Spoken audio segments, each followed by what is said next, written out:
Hello and welcome all back to Election Time News America. Today we're going to be looking at the last time that each state had a true landslide in the presidential level. We're going to be going back through every single presidential election to find the last time that happened. And for some states, this is going to be a surprise. Some of them have never had a true landslide. Election Time News, your one stop for all things elections and politics, for summations of power reviews and news. Subscribe below for more content like this about American, Canadian, and Australian elections. Also, some fun videos from now and again on things like this. Also, make sure to follow the Substack, Threads, Instagram, and X to make sure that you are up to date on political news and get it before everyone else. Such as the announcement that Sherrod Brown was running for Ohio Senate. We got that before anybody else. Remember, there's never a dull moment in politics. So, here we have the map of the United States. The electoral vote count doesn't really matter that much right now. What we're looking at is generally just what state went where. So the electoral votes don't really matter that much. Again, we're going to be going back through every single election. The two elections in the 2020s, the two from the 2010s, but the 2020s would generally be three, except the third one hasn't happened yet. 2010s, the 2000s, the 90s, 80s, 70s, 60s, 50s, 40s, 30s, all of them pre-1900. This looks like a gradient, but it actually is about 20 or so elections before 1900. But then eventually you get to the point in the 1800s where there was no popular vote election for president. Instead, the electors were elected directly by the state legislature. So, what is exactly a true landslide? So, there's a point at which a state votes so much for one candidate that the margin of victory is more than the opponent got. So, for example, in Idaho in 2024, Trump won by 36.5%. So, if you look here, this is basically the smallest the smallest true landslide. The blue is one candidate, the red is second place. So here we have the margin of victory for the winners right here. So here's the winner with as much vote as the second. So that is matching the second place, which means that any other votes they got is just their margin of victory. And if the margin of victory is as large as how many votes second place got, then it is a true landslide. For example, in Idaho, again, Trump won by 36.5%. Harris only got 30.38%, which means that margin of victory is more than Kamala Harris got in total, which means that that is a true landslide. There are a few other areas where this happened in 2024 to start the map off. So with that, we can look next at where those states are. And those states are obviously Idaho, but that also happened in North Dakota, in Wyoming, Nebraska's 3rd Congressional District, Oklahoma, and West Virginia, as well as one for Harris, which is in Washington, D.C. Washington, D.C., Harris won by 83, and Trump only got 6%. This is a very common strong state there. Now, there are no add-ons for Trump from 2020, but there are two true landslides for Biden, and those are in Vermont, three actually, Vermont, Massachusetts, and Maryland, where Harris only won by 28%, 25, and 31, which are all smaller than the amount of percent of the vote that Trump got. But in 2020, Biden won by 33% in Maryland, won by 33.5% in Massachusetts, and 35.4% in Vermont, meaning those were all true landslides in 2020. So this is the map of all the true landslide states that have occurred at all recently. Then we go back to 2016, and we have no additions. There's not much of a change here going back through this era of time at all, and so that's really going to be an interesting thing of note there. Then we go through the 2012 election. There's nothing. There are no states that Barack Obama won in 2012. Actually, Hawaii is in 2012, was in fact a true landslide for him there. He did win his home state by 42 points. Romney only got 27% of the vote. So that's going to be the only added landslide there during the 2010s is going to be the state of Hawaii. Actually go to the 2000s, there are no added landslides here at all. Bush did. If we add this to 33, that generally is going to be a good way to find landslides. The only one that we have is the 3rd district for McCain and Vermont for Obama. Then you go back to 2004, we have Bush in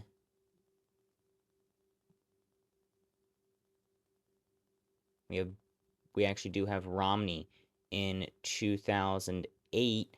That's going to be the main one. Here is going to be Romney in 2000.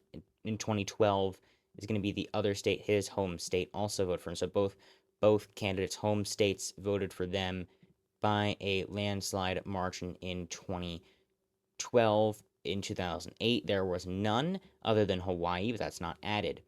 Then 2004, you have the exact same ones. In 2000, the exact same again, except Gore only won Hawaii by 18, so that's a lost one. Vermont was only by 10. So then we are done with the 2000s without a single addition. Now we're going back to the 1990s, the Clinton era. There's nothing to add for the 90s at all either. We only have Massachusetts for Clinton there, and then you'd think that there might be a few complications with the splitting of the vote here, but there's actually not any large enough margins in any of these states to actually end up being a landslide victory for either candidate, even in some of these other states, because the margins were just so low. So you did actually end up with no other landslide victories here for either candidates, even through the 90s. Now, through the 80s, there's a few because of course, the huge landslides that multiple candidates had. The first one, in 1988, was only Utah. But then if you go back to 1984, you have a few new landslide victories. The first one is Ronald Reagan in Nevada, where he beat Mondale by 34, Arizona by 33.9. Then in Kansas by 33.7. And then we have, oh, those are supposed to be that color. In Alaska by 36 points, also in 1984, and then New Hampshire by 37.7. So all of those are true landslides for all of those candidates. Very strong margins. And then there actually are, there's no added landslides from 1980. So then going into the 70s, we have one additional landslide for Carter, where he narrowly got a true landslide in his home state of Georgia against Ford in 1976. Then going back to 1972, Nixon got a true landslide in basically every single one of the southern states here. We have Arkansas, Louisiana, Mississippi, Alabama, Tennessee, North Carolina, South Carolina, Virginia, and Florida all had a true landslide for Nixon in 1972 against McGovern. This is the largest grouping so far, 108 in one election. Going back to the 1960s, in 1968, there weren't really enough votes to go around. There actually weren't any true landslides other than DC. In 1964, then we have a few new states here. In West Virginia, Johnson did beat, that was another state that was already done. We have the state of Michigan, where Johnson beat Goldwater by 33.6%, and Goldwater got 33.1. So that's going to be for the 64. In New York, Connecticut, Rhode Island, and Maine, all of those, which is going to be all 4 of Maine's electoral votes, since now we're back before it split its delegation, are going to go in that true landslide column. And we do have Mississippi and Alabama as true landslides for Goldwater, but those are obviously already down.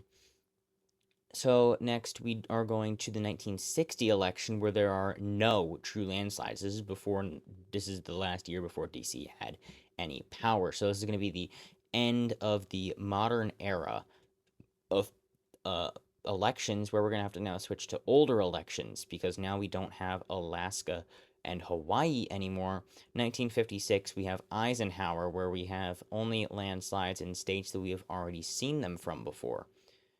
Against Adlai Stevenson, the exact same thing happened in 1952, but looking in the 1950s, we do actually only have South Dakota to add here, which is going to be 1952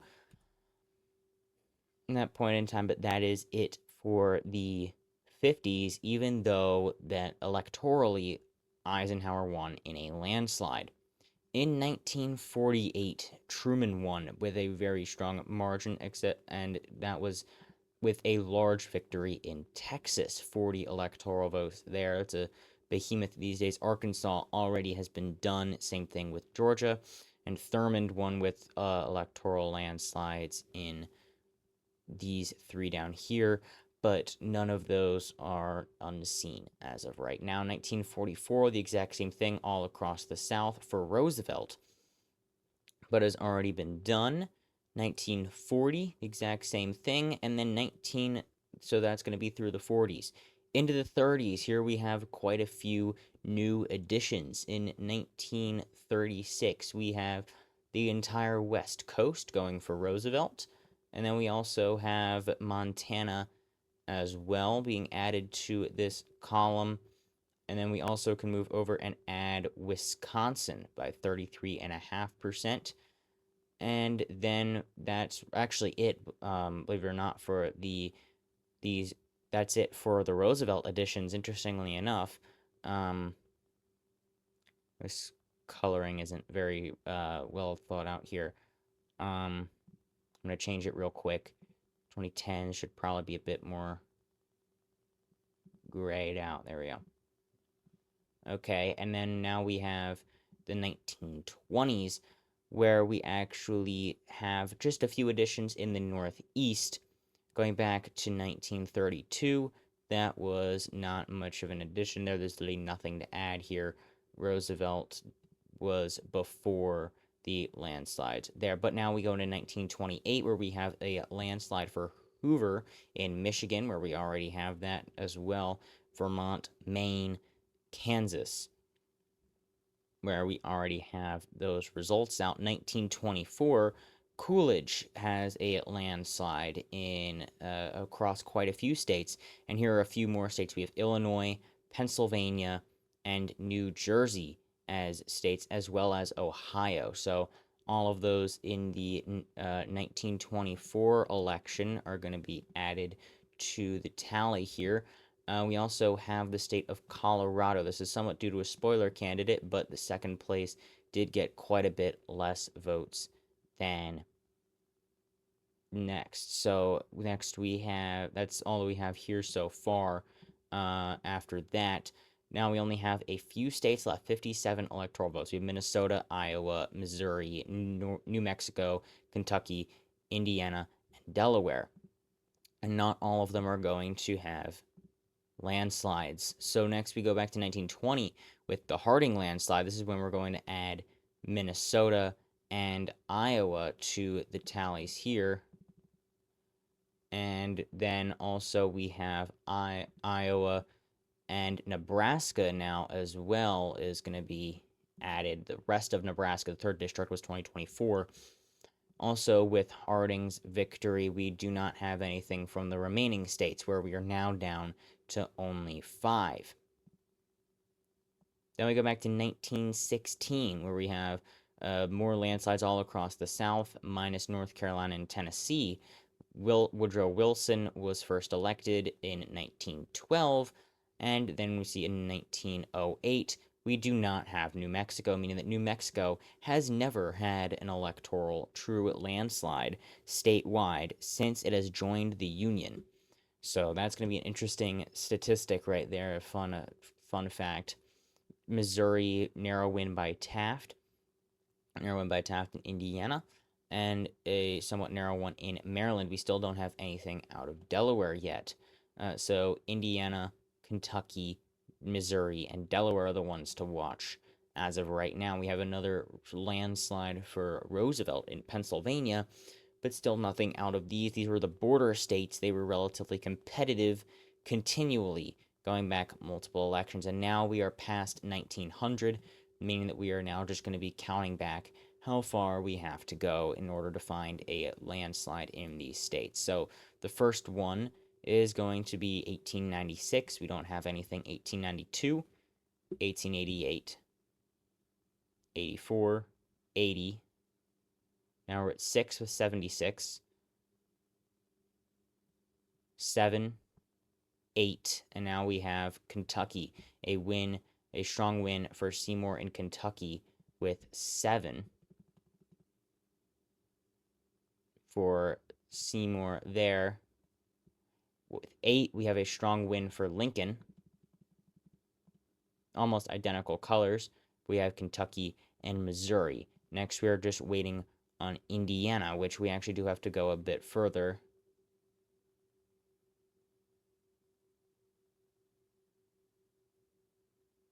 All the way back to 16 elections prior. In 1832, a strong win for Jackson. 13 cycles earlier. And now, at this point, we still haven't found anything for Delaware. It says 100% for Adams. And this was when they actually were elected by the General Assembly in Delaware, not by the popular vote, which means that they did not elect them themselves, which means that it's basically invalidated at that point, which means that since 1832 was the first election in which they actually got to vote by that much, and they've been somewhat competitive since, Delaware has also not had a true landslide election in its entire existence in the country, being a border state and thus somewhat competitive throughout into the 1900s when it became somewhat of a Republican a Republican stronghold. Wilson won it once with the competition presented by Roosevelt, and then it was a Republican stronghold again through the 30s, back when the Democrats took control of won a lot of elections by large amounts. Dewey won it in 48, bringing it back into the Republican column. 1964, Johnson wins it.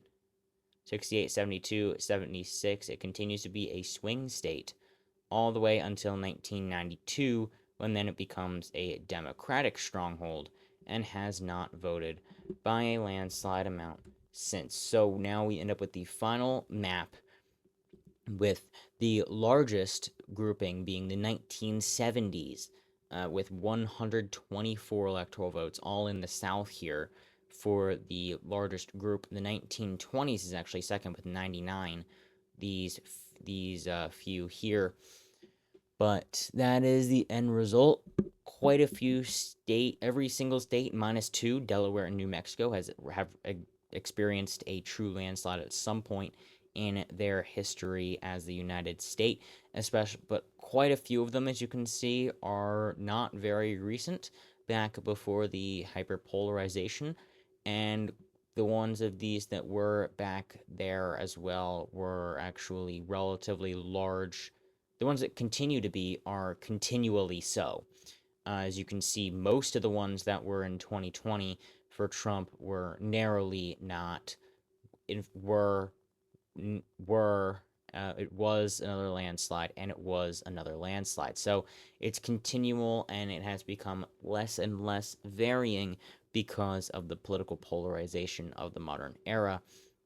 But that is the final map, going back all the way back in the case of Indiana to the early 1800s, even though it has been a Republican stronghold for a very long time.